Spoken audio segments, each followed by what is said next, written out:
विद्यार्थी मित्रांनो, सर्वप्रथम आपलं या वर्गामध्ये सहर्ष स्वागत. आपण मागच्या लेक्चरमध्ये हे पाहिलेलं आहे की कोणकोणते प्रकरणं आपल्याला अभ्यासावायचे आहेत आणि त्यापैकीच हे पहिलं जे प्रकरण आहे कृषी भूगोलाची ओळख, याचा आज आपण या ठिकाणी विचार करणार आहोत.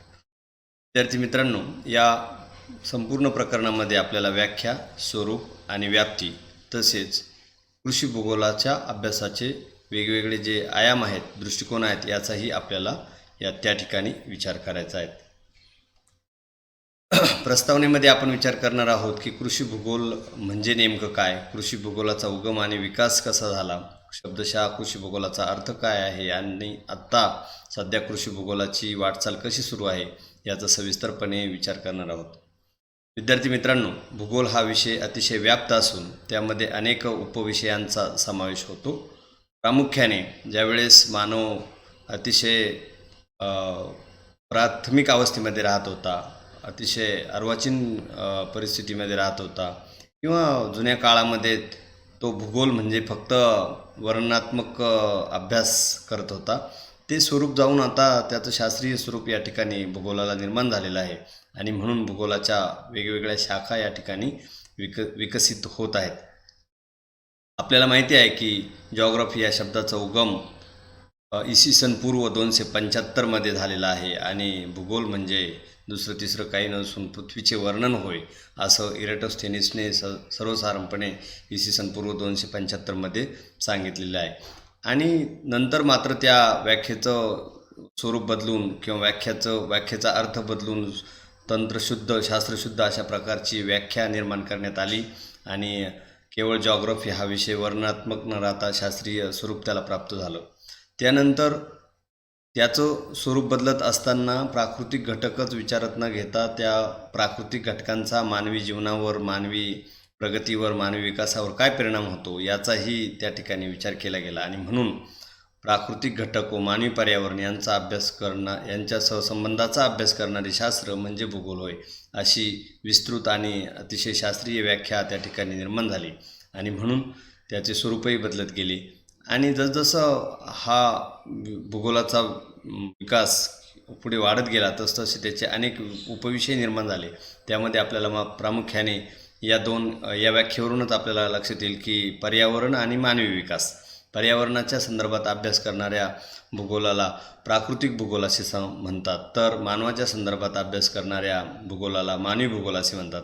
म्हणून त्या ठिकाणी भूगोलाच्या प्रमुख 2 शाखा मानल्या जातात आणि त्यातली पहिली शाखा आहे प्राकृतिक भूगोल आणि दुसरी आहे मानवी भूगोल. मानवी भूगोलाच्याही पुन्हा अनेक उपशाखा तयार झालेल्या आहेत, ते आपण पुढे बघणार आहोत. परंतु तत्पूर्वी त्याआधी आपण पाहणार आहोत की नेमका कृषीचा उगम आणि विकास कशा प्रकारे झालेला आहे. कृषी हा शब्द प्रामुख्याने ॲग्रिकल्चर या इंग्रजी शब्दापासून आलेला आहे आणि ॲग्रिकल्चर हा शब्द लॅटिन भाषेतून असून, लॅटिन या शब्दापासून तयार झालेला असून ॲग्रिकल्चरा या लॅटिन शब्दापासून तो तयार झालेला आहे. ॲग्रिकल्चरा हा शब्द पुन्हा 2 शब्दांपासून तयार झालेला आहे, एक ॲग्री आणि दुसरं कल्चरा. ॲग्री म्हणजे ॲगर, AGER, ॲगर या शब्दापासून तो ॲग्री शब्द तयार झाला आहे. ॲगर म्हणजे फील्ड आणि फील्ड म्हणजे मराठीमध्ये क्षेत्र. तर कल्चरा म्हणजे टू कल्टिवेट म्हणजे मशागत करणे, शेतीची किंवा फील्डची किंवा क्षेत्राची मशागत करून जी पिकं घेतली जातात त्याला कृषी भूगोल असे म्हणतात. थोडक्यात काय, agriculture geography is nothing but cultivate the land and to get the crops, असा अगदी शब्दशः अर्थ आपण त्या ठिकाणी घेऊ शकतो. परंतु हा शब्दशः अर्थ न घेता त्याचा सविस्तरपणे आपण पुढे विचार करणार आहोत. कोणकोणत्या शास्त्रज्ञांनी, कोणकोणत्या विचारवंतांनी कोणत्या व्याख्या केल्या आहेत याचाही आपण सविस्तरपणे विचार करणार आहोत. परंतु नेमकं कृषीचा उगम कसा झाला आणि विकास कसा झाला याचा प्रथमतः आपल्याला विचार करायचा आहे. विद्यार्थी मित्रांनो, जसं की आपणास माहिती आहे की मानव हा पूर्वीच्या काळी म्हणजे प्राचीन काळी गुहेमध्ये राहत होता, वनामध्ये भटकत होता, जंगलामध्ये भटकत होता, कंदमुळे फळे खाऊन जगत होता, शिकार करून जगत होता. ज्यावेळेस तो गुहेमध्ये राहत होता त्यावेळेस शिकारीचं काम हे प्रामुख्याने पुरुषांकडून केलं जात असे व स्त्रिया या गुहेमध्ये सुरक्षित राहाव्यात म्हणून त्या ठिकाणी दिवसभर तिथे राहत असत. परंतु काही वेळा अशी परिस्थिती निर्माण झाली की त्या ठिकाणी एकही शिकार त्या पुरुषांना मिळत नसे व कंदमुळेही मिळत नसे किंवा दुष्काळ असेल तर कदाचित त्यामुळे ती परिस्थिती तेथे अनुकूल राहत नव्हती आणि त्यामुळे या पुरुषांवर आणि एकूणच त्या मानवजातीवर मानवावर उपाशी राहण्याची वेळ येत असे. त्यामुळे घरी राहणाऱ्या स्त्रियांनी एक शक्कल लढवली आणि ती म्हणजे जे काही कंदमुळे किंवा जी फळे किंवा जे काय बिया असतील ते बिया आजूबाजूच्या गुहेच्या आजूबाजूच्या परिसरात लावण्याचं काम त्यांनी सुरू केलं. त्यापासून जी कंदमुळे फळे येतील त्यापासून जे काही उत्पादन येईल त्यापासून जे काही पिकं येतील किंवा जे काही उत्पादन येईल त्यावर उदरनिर्वाह करून किंवा त्यावर त्यांचं उपजीविकेचं काम भागत असे आणि अशा प्रकारे थोडं थोडं करत तो परिसर जास्त प्रमाणात लागवडीखाली आणला जाऊ लागला. अशा प्रकारे असं म्हटलं जातं की शेतीचा किंवा कृषीचा विकास आणि शक्यतो शोध असं म्हटलं तर वावगं ठरणार नाही. शेतीचा शोध हा स्त्रियांनी लावलेला आहे, कारण त्या परसबागेतूनच पुढे शेतीचा विकास होत गेला, शेती वृद्धिंगत होत गेली. थोडक्यात अशा प्रकारे कृषीची वाटचाल सुरू झाली, परंतु आज मात्र ते पूर्ण स्वरूप बदललेलं आहे. अतिशय शास्त्रोक्त, अतिशय आधुनिक आणि अतिशय तंत्रशुद्ध अशा प्रकारे आज शेती केली जाते. प्राचीन काळापासून मध्ययुगीन काळापासून ते आज आधुनिक काळापर्यंत अर्वाचीन काळापर्यंत शेतीचा विकास मोठ्या प्रमाणात झालेला आहे आणि तो होत असताना मानव आणि पर्यावरण यांच्या सहसंबंधाचा संपूर्ण कस त्या ठिकाणी लागलेला आहे. आजही शेती मोठ्या प्रमाणात संपूर्ण जगामध्ये, संपूर्ण देशामध्ये केली जाते. जगात असा एकही देश नाही की जेथे शेती केली जात नाही. भारतात तर बहुतांश लोक, जवळजवळ 70% लोक हे शेतीवर म्हणजेच कृषीवर अवलंबून आहे, कारण 70% लोक हे शेती करतात. शेती हाच त्यांचा मुख्य व्यवसाय आहे आणि हा प्राथमिक व्यवसाय करत असताना त्यांना ते उपजीविकेचं, उदरनिर्वाहाचं मुख्य साधन मानलं गेलं आहे. आता जगाचा जर विचार केला तर बहुतांश देश की जे उष्णकटिबंधीय प्रदेशात आहेत, म्हणजे 23.5 उत्तर ते 23.5 दक्षिण या कटिबंधामध्ये म्हणजेच उष्णकटिबंधामध्ये, तेथे मोठ्या प्रमाणात शेती केली जाते. शीतकटिबंधात त्या मानाने मध्यम प्रमाणात शेती केली जाते, तर समशीतोष्ण कटिबंधात त्या मानाने मध्यम प्रमाणात शेती केली जाते, तर शीतकटिबंधामध्ये मात्र खूपच कमी प्रमाणात शेती केली जाते, कारण त्या ठिकाणी शेतीसाठी अनुकूल परिस्थिती नसते.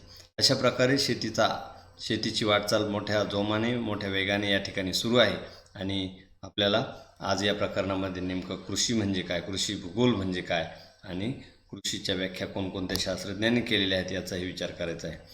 या ठिकाणी आपल्या सहज लक्षात येईल या चार्टवरून की भूगोलाच्या कोणकोणत्या शाखा आहेत आणि त्या कशा विकसित होत गेलेल्या आहे.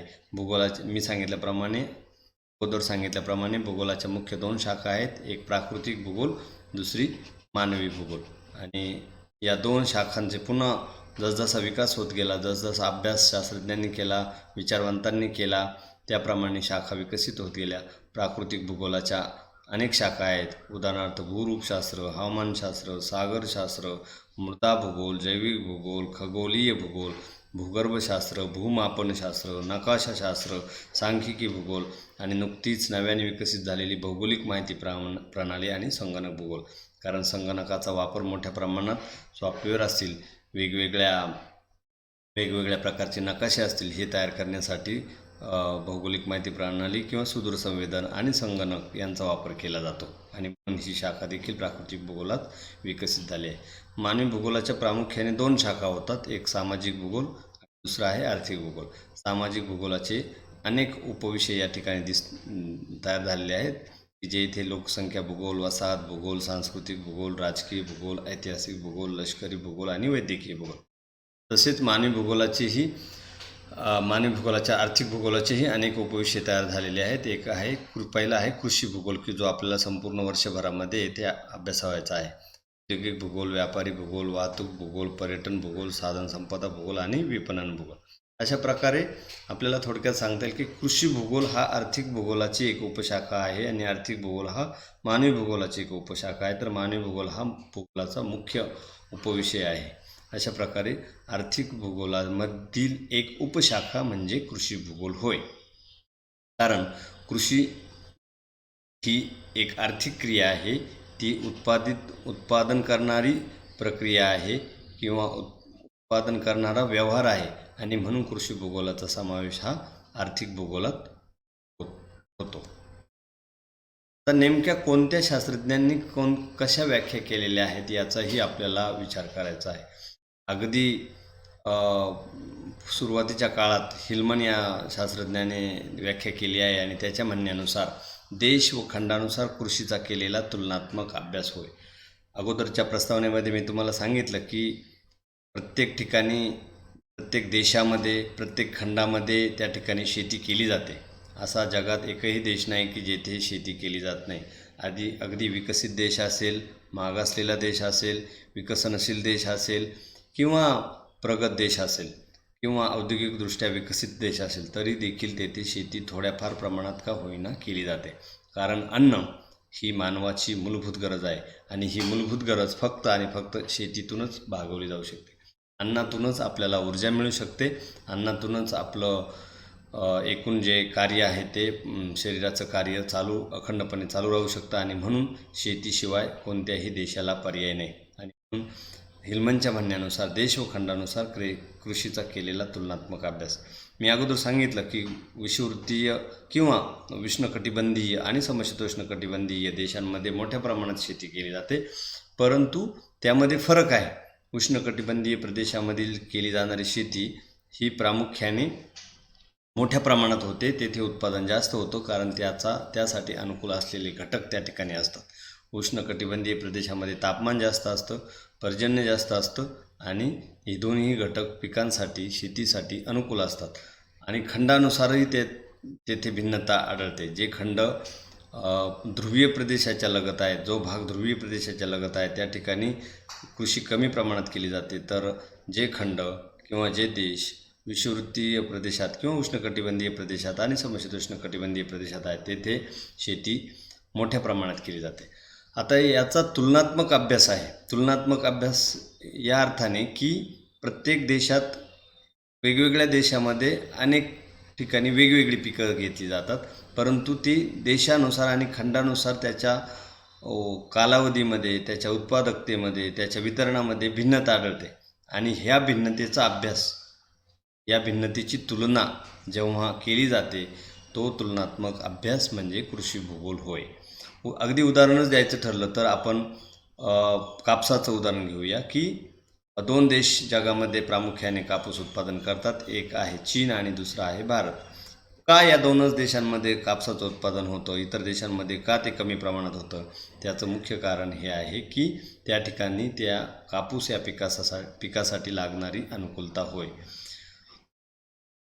चीनचा प्रथम क्रमांक असतो किंवा भारताचा त्या ठिकाणी कापूस उत्पादनामध्ये प्रथम क्रमांक असतो.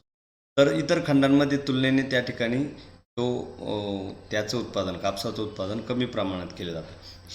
ही जी तुलना आहे, हा जो तुलनात्मक अभ्यास आहे, हा तुलनात्मक अभ्यास म्हणजे कृषी भूगोल होय.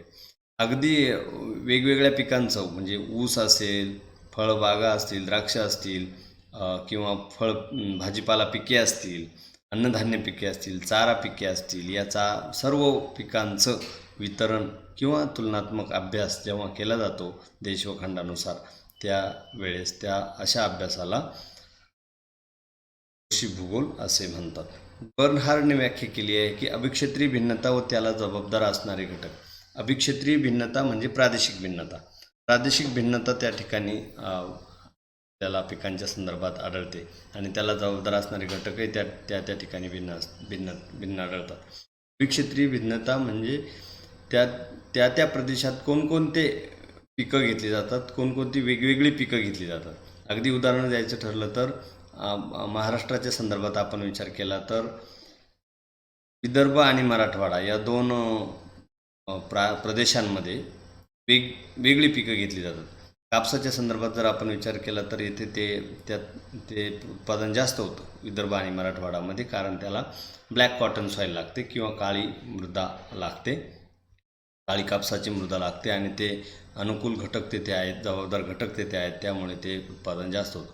तुलनेने इतर ठिकाणी ते उत्पादन कमी येईल कारण त्यासाठी ब्लॅक कॉटन सॉईल इतरत्र नाही. उदाहरणार्थ पश्चिम महाराष्ट्र असेल, उत्तर महाराष्ट्र असेल किंवा कोकण असेल, त्या ठिकाणी ही ही अनुकूलता कापसासाठीची नाही आणि म्हणून त्या ठिकाणी ते उत्पादन घेतलं जात नाही. तसंच अगदी उदाहरण फळबागाच्या संदर्भात दिलं तर कोकणात जो आंबा आहे तो जास्त उत्पादन केला जातो, कारण कोकणामध्ये असलेली लाल मृदा, उताराच्या जमिनी, जास्त पडणारा पर्जन्य हे जबाबदार घटक किंवा अनुकूल घटक त्या ठिकाणी आंबा उत्पादनासाठी आहे. आंबा संपूर्ण महाराष्ट्रात पिकवला जातो, परंतु त्या ठिकाणी जास्त प्रमाणात जे उत्पादन आहे ते कोकणात होतं. कोकणामध्ये असलेल्या आंब्याची चव, कोकणात उत्पादित केलेल्या आंब्याची चव आणि इतर ठिकाणी उत्पादित केलेल्या आंब्याची चव यामध्ये फार मोठ्या प्रमाणात भिन्नता आहे. आणि ही भिन्नता आणि त्याच्या उत्पादनासाठी जबाबदार असणारे घटक याचा जेव्हा अभ्यास केला जातो तेव्हा त्याला अभिक्षेत्रीय भिन्नता असे म्हणतात.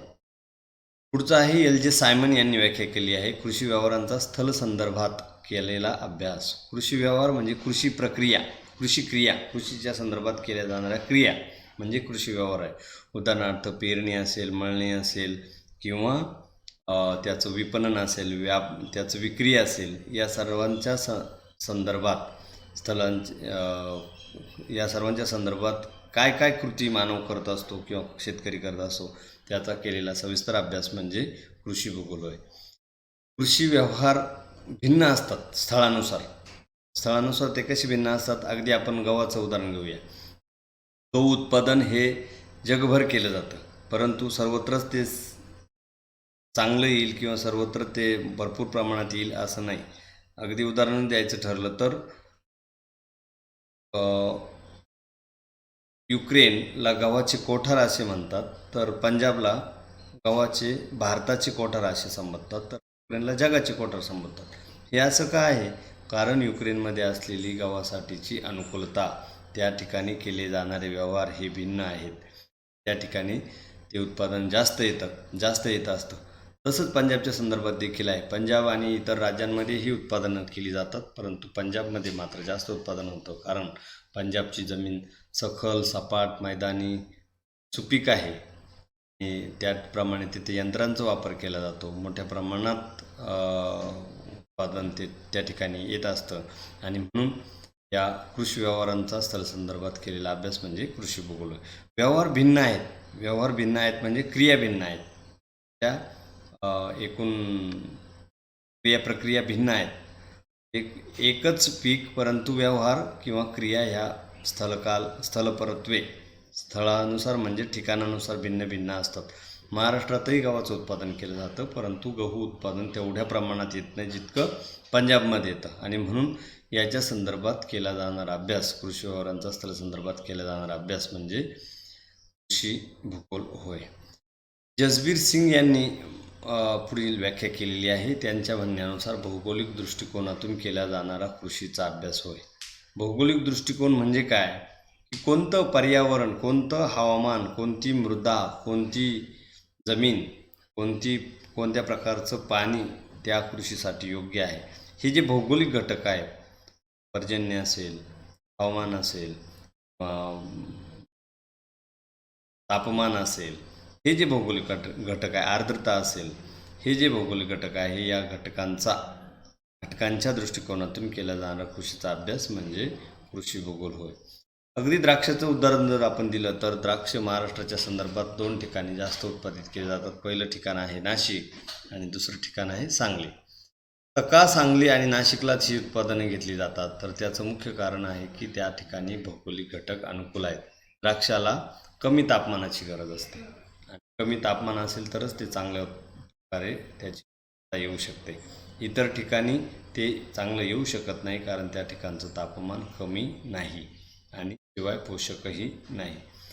हा भौगोलिक घटक, तापमान हा भौगोलिक घटक जेव्हा विचारात घेऊन आपण एखाद्या पिकाचा अभ्यास करतो तेव्हा तो अभ्यास म्हणजे कृषी भूगोलाचा अभ्यास होय असं मानलं जातं. या संदर्भात अनेक उदाहरणं आपल्याला देता येऊ शकतात. भाजीपाल्याच्या उत्पादनात नाशिक जिल्हा प्रथम क्रमांकावर आहे, कारण भाजीपाल्यासाठी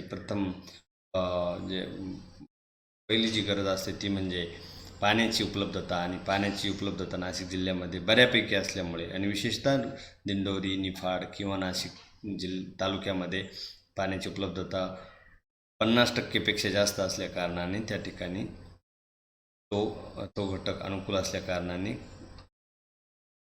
त्या पिकाचा किंवा भाजीपाल्यांचं उत्पादन इथे जास्त होतं.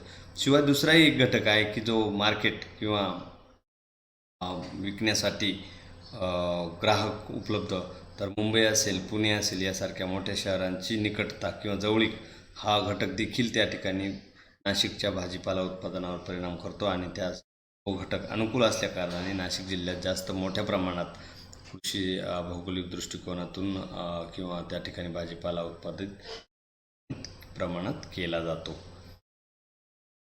आता भूगोलाचे जे अशा प्रकारे आपण या एकूण 4 व्याख्या पाहिलेल्या आहेत आणि या एकूण 4ही व्याख्यांवरून तुमच्या सहजपणे लक्षात आलेलं असेल की नेमकं कृषी भूगोल म्हणजे काय.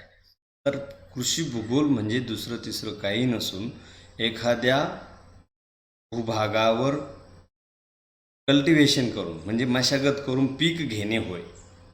ते पीक घेत असताना त्याची अनुकूलता, त्याला जबाबदार असणारे घटक, त्याच्या क्रिया, त्याची काढणी, त्याची मळणी, त्याचं विपणन, या सर्व घटकांचा जेव्हा आपण विचार करतो आणि त्या अनुषंगाने जो अभ्यास केला जातो त्याला आपण कृषी भूगोल असे म्हणतो.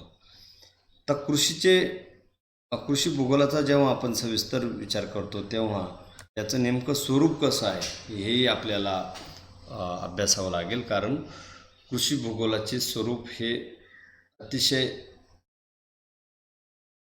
व्याप्त आहे. कारण त्याच्यामध्ये तुम्ही इथे पाहू शकता की हे वर्णनात्मक आहे, हे गतिमान आहे, शास्त्रीय स्वरूप आहे, आंतरविद्याशाखीय आहे, गुणात्मक व संख्यात्मक आहे, उपयोजित आहे आणि गुंतागुंतीचे आहे. आता आपण पहिलं पाहूया की ते वर्णनात्मक कशा प्रकारचं आहे. कृषी भूगोलाचे स्वरूप हे वर्णनात्मक आहे, एक्सप्लेनेटरी आहे. Nature of agriculture geography is explanatory. Explanatory means तिथे आपल्याला वर्णन आढळतं, त्या ठिकाणी कृषीचं वर्णन केलेलं आपल्याला आढळतं. वर्णन केलेलं आढळतं म्हणजे काय की मोठ्या प्रमाणात नाशिक जिल्ह्यामध्ये मोठ्या प्रमाणात द्राक्षाचं उत्पादन केलं जातं, जळगावमध्ये मोठ्या प्रमाणात केळीचं उत्पादन केलं जातं, नागपूरमध्ये मोठ्या प्रमाणात संत्रीचं उत्पादन केलं जातं, जम्मू काश्मीरमध्ये मोठ्या प्रमाणात सफरचंदाचं उत्पादन केलं जातं, महाबळेश्वर येथे मोठ्या प्रमाणात स्ट्रॉबेरी आणि आता नव्याने सापुतारा असेल किंवा दिंडोरीचा काही भाग असेल या ठिकाणी मोठ्या प्रमाणात स्ट्रॉबेरीचं उत्पादन केलं जातं. हे वर्णन आहे. वर्णन आहे म्हणजे काय, त्या भागाचं ते वैशिष्ट्य आहे आणि त्या वैशिष्ट्यानुसार त्याचं वर्णन केलं जातं. अशा प्रकारे वर्णनात्मक स्वरूप कृषी भूगोलाचं असल्याचं आपल्याला आढळतं. आणि हे सर्व वर्णन अगदी अनादी कालापासून किंवा अगदी प्राचीन काळापासून मध्ययुगीन काळापासून ते आजपर्यंत शास्त्रज्ञांनी केलेलं आहे किंवा अनेक विचारवंतांनी आणि अनेक लेखकांनी त्या ठिकाणी केलेलं आहे. कारण काय, कृषी भूगोलाचा विकास होत असताना त्यामध्ये जे घटक समाविष्ट होतात, कृषीसाठीचे अनुकूल असलेले, प्रतिकूल असलेले, हे सर्वांचं लिखित स्वरूपात वर्णन करून त्या ठिकाणी त्यांनी ठेवलेलं आहे आणि म्हणून त्याचे स्वरूप वर्णनात्मक आहे.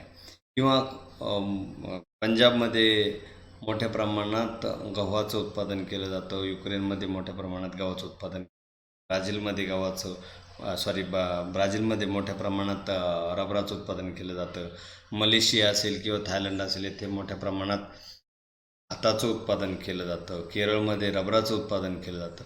हे जे वर्णन आहे हे वर्णन आजपर्यंत मोठ्या प्रमाणात अनेक शास्त्रज्ञांनी त्या ठिकाणी केलेलं आहे. लाल मृदा किंवा जांभी मृदा किंवा काळी मृदा ही कोणत्या पिकासाठी अनुकूल असते, कोणत्यासाठी प्रतिकूल असते, हे वर्णनात्मक स्वरूप त्या ठिकाणी त्यांनी करून ठेवलेलं आहे आणि म्हणून त्याचे स्वरूप वर्णनात्मक असल्याचं आपल्याला दिसतं आणि म्हणून भूगोलाचे स्वरूप कृषी वर्णनात्मक आहे. दुसरं आहे गतिमान. It's the nature of agriculture geography is dynamic. It is not stable, it is not static, it is changing day by day, it is never be stable. म्हणजे आज जी शेती आहे ती काल नव्हती, आज जी शेती आहे ती उद्या राहणार नाही किंवा उद्या अशा प्रकारची शेती केली जाणार नाही, याला म्हणायचं गतिमान स्वरूप. अगदी प्राचीन काळाचा जर आपण विचार केला तर मानव साध्या पद्धतीने शेती करत होता, प्राथमिक स्वरूपात शेती करत होता. कशा प्रकारे, तर बियांची मी जसं सांगितलं प्रस्तावनेमध्ये की स्त्रिया या बिया लागवड करत होत्या किंवा कंदमुळे लावत होत्या आणि त्यासाठी साध्या उपकरणांचा साध्या साहित्याचा वापर करत होत्या आणि त्यामध्ये प्रामुख्याने दगड असेल, लाकूड असेल, या साध्या घटकांचा वापर त्या ठिकाणी केला गेला आणि म्हणून तो वापर आज होतो का? तर होत नाही. मध्ययुगीन काळामध्ये उपकरणं आली, चाकाचा शोध लागला, अग्नीचा शोध लागला. आज मात्र मोठ्या प्रमाणात त्याचं स्वरूप बदललेलं आहे आणि ते स्वरूप गतिमान आहे. आज मात्र मोठ्या प्रकारचे मोठमोठ्या प्रमाणाची यंत्र, हार्वेस्टर्स, त्यानंतर JCB असेल लेवलिंगसाठी किंवा स्प्रेसाठीचे ट्रॅक्टर्स असतील, स्प्रेसाठीच्या वेगवेगळे उपकरणं असतील, सारखी उपकरणं वापरली जातात आणि म्हणून त्याचं स्वरूप गतिमान आहे. पूर्वी मानव शेती फक्त आपल्या गरजा भागवण्यासाठी, अन्नाची गरज भागवण्यासाठी करत होता. मात्र ते आज तसं नाही. आज अतिउत्पादन होऊन तो माल मार्केटला नेला जातो, विकला जातो, ग्राहकांपर्यंत पोहोचवला जातो, इतर ग्राहकांची गरज भागवली जाते आणि म्हणून त्याचे स्वरूप गतिमान आहे. बदल होत आहेत, सतत बदल होत आहेत, दिवसेंदिवस बदल होत आहेत आणि या बदलांमुळे त्याचं स्वरूप गतिमान झालेलं आहे. अगदी उदाहरण द्यायचं ठरलं तर पूर्वी मानव फक्त छोट्या तुकड्यांमध्ये, छोट्या आजूबाजूच्या घराच्या आजूबाजूच्या परिसरामध्येच उत्पादन घेत होता. शिवाय ती शेती पूर्णपणे पावसावर अवलंबून होते. आज तसं राहिलेलं नाही. आज त्याचं स्वरूप बदललेलं आहे, ते गतिमान झालेलं आहे. म्हणजे काय? पाऊस नसला तरी लोक शेतकरी जलसिंचनाचा वापर करतात, पाणी देतात आणि पाण्याचा वापर करून त्या ठिकाणी जास्त उत्पादन घेतलं जातं. या अगदी काही तालुक्यांमध्ये तर अशी परिस्थिती आहे की पूर्ण दुष्काळ पडलेला असतो तरी पिकं हिरवीगार असतात, कारण त्याच्यावर असलेल्या तालुक्यामध्ये एखादं धरण असतं, एखादा कालवा असतो आणि त्या कालव्याद्वारे, धरणाद्वारे पाणी पुरवठा करून त्या ठिकाणी ते उत्पादन घेतलं जातं. याला म्हणतात गतिमान स्वरूप. दुसरं आहे शास्त्रीय स्वरूप. कृषी भूगोलाचे स्वरूप हे पूर्णपणे शास्त्रीय आहे. It is completely science based. It is the nature of agriculture geography is completely scientific. It is empirical even. म्हणजे काय? शास्त्रीय आहे म्हणजे प्रत्येक गोष्ट कृषी भूगोलातील शास्त्रीय पद्धतीने अभ्यासली जाऊ शकते. आता एखादं उत्पादन त्याच ठिकाणी का येतं? स्ट्रॉबेरीचं उत्पादन महाबळेश्वरलाच का? सफरचंदाचं उत्पादन जम्मू काश्मीरलाच का? गव्हाचं उत्पादन पंजाब आणि युक्रेनमध्येच का? तर याची मागे काहीतरी कारणमीमांसा आहे आणि ही कारणमीमांसा कृषी भूगोलात अभ्यासली जाते, म्हणून त्याचे स्वरूप शास्त्रीय आहे. आणि हे शास्त्रीय स्वरूप असल्यामुळेच त्यामध्ये मोठ्या प्रमाणात विकास होत आहे. वेगवेगळ्या रोगांवर औषधं निर्माण झालेली आहेत, वेगवेगळ्या नवीन प्रजाती निर्माण झालेल्या आहेत. अगदी ऊस या पिकाचं आपण उदाहरण घेतलं तर ऊस हा पूर्णपणे शास्त्रीय पद्धतीने उत्पादित केला जातो. ऊसापासून साखर तयार केली जाते, साखरेपासून किंवा ऊसापासून इतर उत्पादने घेतली जातात, ती शास्त्रीय पद्धतीने घेतली जातात आणि म्हणून त्या ठिकाणी कोणत्याही उत्पादनाचा विचार किंवा पिकांचा विचार करत असताना आपल्याला त्याचं स्वरूप शास्त्रीय असल्याचं आढळून येतं. एखादी मृदा त्या पिकासाठी अनुकूल असेल तर तीच का अनुकूल आहे, तर मृदा का त्यासाठी अनुकूल नाहीत किंवा त्या का प्रतिकूल आहेत, याचाही विचार या विषयामध्ये केला जातो. अगदी उदाहरणं द्यायचं ठरलं तर आज वेगवेगळ्या प्रकारचे शास्त्र यामध्ये समाविष्ट झालेले आहेत. अगदी बायोटेक्नॉलॉजी असेल किंवा IT असेल, इन्फॉर्मेशन टेक्नॉलॉजी असेल किंवा संगणकशास्त्र असेल किंवा वेगवेगळ्या प्रकारचे सॉफ्टवेअर असतील किंवा हवामानशास्त्रातून घेतली जाणारी माहिती असेल, ही सगळी शास्त्रीय स्वरूपाची माहिती आहे आणि म्हणून त्याचे स्वरूप शास्त्रीय झाले.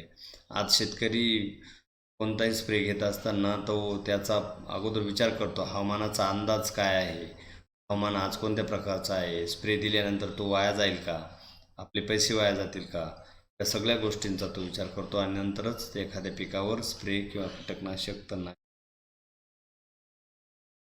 अगदी थोडक्या स्वरूपात जर तुम्हाला उदाहरण द्यायचं ठरलं तर त्या ठिकाणी एखादं जर फळ असेल तर ते उदाहरणार्थ आपण घेऊया टोमॅटो, हे एक भाजीपालावर्गीय फळ. तर त्या टोमॅटो या भाजीपालावर्गीय फळाच्या संदर्भात जर विचार केला तर ते लाल आपल्याला मिळतं नैसर्गिकरित्या वाढवलं तर. परंतु आता असे शोध लागलेले आहेत की ज्याद्वारे जेनेटिक्समध्ये बदल करून त्याचा रंग आपल्याला बदलता येऊ शकतो. आपल्याला गुलाबी टोमॅटो हवा असेल तर गुलाबी करता येईल, पिवळे टोमॅटो हवे असेल तर पिवळे करता येईल, हिरवे टोमॅटोज हवे असेल तर हिरवे देखील करता येऊ शकते. कधी सफरचंदाच्या बाबतीत हे आता सिद्ध झालेलं आहे आणि तो प्रयोगही शेतकऱ्यांनी असेल किंवा शास्त्रज्ञांनी असेल तो केलेला आहे आणि तो यशस्वी झालेला आहे. अशा प्रकारे शास्त्रीय स्वरूप प्राप्त झाल्यामुळे त्या ठिकाणी त्याचे शास्त्रीय आहे. अगदी उदाहरण द्यायचं ठरलं तर मृदा कोणत्या प्रकारची आहे, पाण्याचे गुणधर्म कोणकोणते आहेत, हवामान कोणत्या प्रकारचं आहे, या सर्व घटकांचा विचार करूनच शेतकरी आज पिकं घेत आहेत किंवा म्हणून त्याचे स्वरूप शास्त्रीय आहे. पुढचं स्वरूप आहे आंतरविद्याशाखीय. आंतरविद्याशाखीय म्हणजे कृषी भूगोलाचा आणि इतर विषयांचा खूप जवळचा संबंध आहे. इतर विषयही कृषी भूगोलामध्ये अभ्यासले जाऊ शकतात. Agriculture geography can't be studied lonely. एकटा किंवा एक वेगळा विषय म्हणून तो अभ्यासता येणार नाही. आपल्याला कृषी भूगोल अभ्यासायचा असेल तर आपल्याला हवामानशास्त्र अभ्यासावं लागेल, मृदाशास्त्र अभ्यासावं लागेल, विपणनशास्त्र अभ्यासावं लागेल, वाहतूकशास्त्र अभ्यासावं लागेल, त्या ठिकाणी असलेलं जलशास्त्र अभ्यासावं लागेल. म्हणजे पाण्याची उपलब्धता आहे का, ठिकाणी वाहतूक व्यवस्था चांगली आहे का, ठिकाणी हवामान चांगलं आहे का, ठिकाणी मृदा कशी आहे, मृदेचे गुणधर्म काय आहेत, या मृदेत कोणतं पीक येऊ शकतं, या सगळ्या गोष्टींचा या संपूर्ण घटकांचा आपल्याला सारासार विचार करावा लागेल. तरच आपल्याला कृषीचा अभ्यास करता येईल तरच आपल्याला चांगल्या प्रकारची शेती करता येऊ शकते. शिवाय केवळ या मुख्य विषयांचंच नाही तर काही इतरही असे विषय आहेत की उदाहरणार्थ मॅथमॅटिक्स असेल किंवा स्टॅटिस्टिक्स असेल, या विषयांचा देखील या शाखेमध्ये समावेश होतो. कारण त्या ठिकाणी वेगवेगळे मॉडेल्स मांडत असताना किंवा सिद्धांत मांडत असताना त्या स्टॅट्स आणि मॅथ्सचाही विचार आपल्याला वेगवेगळ्या कृषी शास्त्रज्ञांनी, अगदी जसबीर सिंग असेल, JC व्हीवर असेल, थॉमस असेल, या शास्त्रज्ञांनी या स्टॅटिस्टिक्सचा आणि मॅथमॅटिक्सचा वापर करून वेगवेगळे सिद्धांत मांडलेले आहेत की जे आज कृषी भूगोलामध्ये अभ्यासले जातात. थोडक्यात काय तर हे स्वरूप आंतरविद्याशाखी आहे. म्हणजे एकट्या कृषी भूगोलाचा एक सखोल सेपरेट किंवा वेगळा अभ्यास आपल्याला करता येणार, त्याच्याबरोबर इतरही विषय अभ्यासले जातात आणि म्हणून कृषी भूगोलाचे हे आंतरविद्याशाखीय आहे. इतर जे स्वरूप आहेत गुणात्मक व संख्यात्मक, उपयोजित व गुंतागुंतीचे, याचा विचार आपण नंतर करू. कारण